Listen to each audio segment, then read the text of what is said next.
You're probably wondering why you're eating these rocks, right? I know. You can't help but do it. Don't worry, that's perfectly normal, and it actually is genius. I'm here as your professor to explain all the ridiculous calculations your brain's doing without telling you. You see, millions of years ago, crocodiles figured out how to use math and physics for hunting. They did it so well that evolution basically stopped making updates and has been copy-pasting the same design ever since.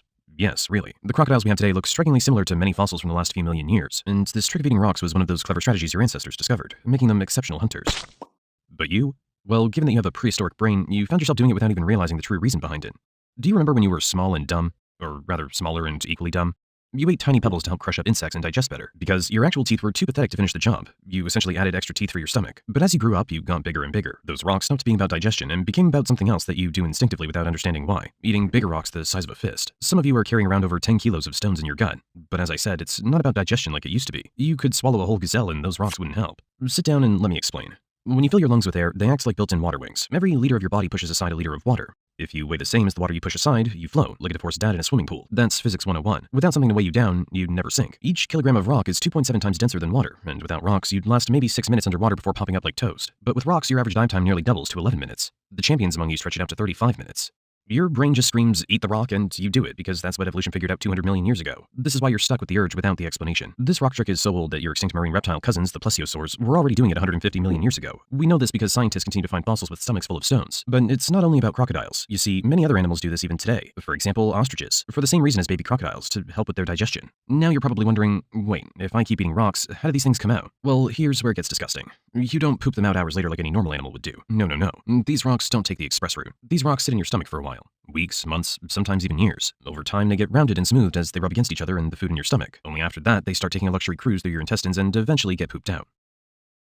Oh, and if you're stressed for whatever reason, you just vomit them. Because why not? You're impressed, I know, but that's just the beginning. Wait until you discover more about yourself. Speaking of which, let's see what happens after you compulsively swallow those rocks. As we've seen, they make you heavy enough to cancel out your lungs filled with air, which means you neither sink or float. Thanks to that, you're able to hold a perfect periscope position, allowing you to literally cheat geometry. Thanks to the rocks, your whole body stays hidden underwater except for two small bumps, your eyes and nostrils that barely break the surface. They form a small triangle, creating a minimal geometry needed to breathe and watch. You know that thing where a stick looks broken when it's half in water? And that's because light bends as it passes between air and water, or what we call refraction in physics. What matters is that this phenomenon creates Snell's window. It's the effect where the bending of light forms a circular field of about 97 degrees wide, giving you a better view of your territory. And guess what? You get to see everything without being seen. Yep, prey barely sees anything except floating sticks that don't look at all like a 1,500-pound predator, because the light coming from underwater to the surface bends, and this bending distorts everything beneath it, giving the prey a twisted view of what's in the water. I mean, that refraction works in your favor in both cases. You stay in this position for hours, watching and patiently waiting for any unlucky prey to appear. With this constant vigilance over the years, you've built up a vast archive in your memory about the routines of your prey. You know the saying, history repeats itself? You live it literally. That archive you've gathered helps you predict the behavior and needs of your prey according to the seasons. Like the birds you've noticed. Every nesting season, they collect twigs scattered around. That piece of knowledge sparks a brilliant idea. You balance a twig on your snout, return to your usual still position, wait a little, and soon, food comes straight to your mouth without effort. The perfect example of work smart, not hard. Some of your kind living in rivers near human villages have watched humans so closely that they've learned their routines. They know exactly where villagers bring their livestock to drink, and even what time they usually arrive. Using this knowledge, they slip quietly to the usual watering spots before anyone shows up and wait, and through their cunning alone, many have gotten the chance to taste human flesh. This has turned you into one of the animals that kill the most humans. And you're also masters at shifting your lungs inside your body on demand. You see, these balloons are basically the steering wheel of your body in water. Want to dive down? Easy. Scoot your lungs towards your back and you start tilting nose first like a submarine. Slide them sideways and suddenly you're drifting like a shopping cart with a broken wheel. Push them forward and you go up, rising through the water. It's all about lung placement. Wherever you shift your balloons, the rest of your body tilts to the opposite side. That way your body rotates silently, without paddling, allowing you to fine-tune your position with precision, while keeping the water perfectly calm as you stalk your prey. And look, those small beautiful black bumps along your jaw, they give you one of the most powerful abilities in the entire animal kingdom. Inside each bump lies a sensory organ that can detect even the tiniest changes in water pressure, finer than the tiniest ripple from a single drop of sweat. It's like your built-in radar. It allows you to sense movement across a wide area and pinpoint the exact location of prey, even in complete darkness. Let's see if it works.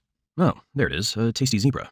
A little farther away, but that doesn't matter. Using only that tail, broad on the sides and packed with strong muscles, you slam the water backwards, and the water responds by generating a counterforce that pushes you forward at 20 miles per hour. You don't stop until you're right in front of the zebra. You open your jaws and lunge, delivering a bite considered the strongest in the world, with up to 3,700 pounds of force. That's almost 4 times stronger than a lion's bite. But this power mainly depends on your size. The bigger you are, the more your muscles scale up, and strength grows accordingly. Without your massive size, you couldn't unleash such a devastating bite and hold your prey with this kind of ease. Still, the real secret lies in your teeth. Their long, conical, razor-sharp shape evenly distributes the crushing force of your bite, keeping them from breaking under extreme pressure. You've got that zebra in your jaws. But now what? Your teeth are just hooks, not knives. They're very good at catching, but very bad at cutting. You can't swallow the whole zebra at once. You're not a snake. You're stuck with food you can't eat. That's a problem. Unless crocodiles already found an ingenious solution 200 million years ago. Yes, they did. And that solution is called the death roll. Or in other words, your brain's only telling you one thing, spin. More precisely, you first fold your legs flat against your body. That's inertia in physics. You shrink your radius by nearly half, and suddenly the same effort makes you whirl several times faster. First rotation, the water churns you as you whip your massive body around, water exploding into white foam as your body becomes a living drill. But it's not enough. The zebra remains stubbornly intact. Second rotation, you pick up speed. Your body thrashes so violently that the water around you turns into a storm. Third rotation, something inside that zebra makes a sound like dropping a watermelon from a rooftop. With each rotation, you're solving the too-big-to-eat problem with pure brute force. Your body generates forces strong enough to tear through muscle and snap bones. The leg separates with a noise that would make a butcher request a career change. The water turns red. Part of the zebra stays locked in your jaws, the rest drifts away in pieces. You've just converted a large mammal into a very disturbing unboxing video. It's not called the death roll for nothing, right? Because crocodiles can't chew, you have no molars to grind meat into smaller pieces, so instead, the death roll replaces chewing entirely. A few death rolls later, what was once a zebra is now perfectly sized for swallowing. When your food's too big to be swallowed, you spin until it's not. Honestly, you chop better than the blender in my kitchen. I wish you were my blender. Oh look, a few of your teeth popped out during that roll. Luckily for you, you've got a built-in factory. Throughout your life, your teeth are constantly falling out and being replaced with new ones. And that means you'll always have sharp, gleaming teeth. My grandmother would be jealous. Alright, now let's take this meal down to the depths where no one can disturb you. And by the way, let me introduce you to an amazing miracle inside your body, your four-chambered heart. It comes with a Beneza. This valve allows you to redirect blood flow depending on the situation, something almost no other animal can do. When you dive, blood flow to your lungs is reduced since you don't need them underwater, and instead it's rerouted to your brain, heart, and other vital organs, the ones that truly need oxygen right now. This lets you stay submerged for very long periods, sometimes more than an hour, plenty of time to finish your feast. As tasty as expected. And while you're eating, the same valve directs carbon dioxide-rich blood to your stomach. Why? Because CO2 accelerates the production of stomach acid 10 times faster than mammals. That means you can digest bones, horns, shells, everything. Nothing goes to waste. And this single meal will fuel you for nearly 3 months. That means no hunting for a long while. Enough time to finish every Netflix series if you wanted. Your life is basically a holiday with just 4 working days a year. Now I'm the jealous one, not my grandmother. You see, the energy you've just gained from this feast will be managed wisely. Any other animal your size burns 10 times more energy than you do, simply because warm-blooded creatures waste most of it on producing body heat. Poor mammals. But you, a cold-blooded reptile, have a smarter trick. You head to the riverbank and bask in the sun. Your dark skin absorbs all 7 colors of the light spectrum, letting you capture solar energy with maximum efficiency. This way, you warm your body without using your own stored energy, saving it for serious moments like fighting another predator or hunting.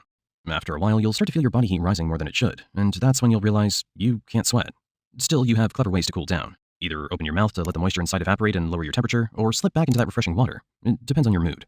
Most often you choose the first option, opening your mouth, because you can even take a nap while doing it, and your nap isn't an ordinary nap. You close one eye while keeping the other open, leaving half of your brain awake, alert to any danger, while the other half rests peacefully. Your survival chances, once just 1% in your early years, are now 95%. Thanks to your extraordinary abilities and your enormous size, it's almost impossible to bring you down, and your size gives you another great advantage, conserving energy far better than smaller crocs. And that's because body volume grows by the cube while surface area only by the square. So larger animals lose heat much more slowly compared to the tissue they hold inside, and that's why giants like you dominate, capable of surviving for months without food, unlike the smaller ones who starve quickly because they burn through their energy too fast.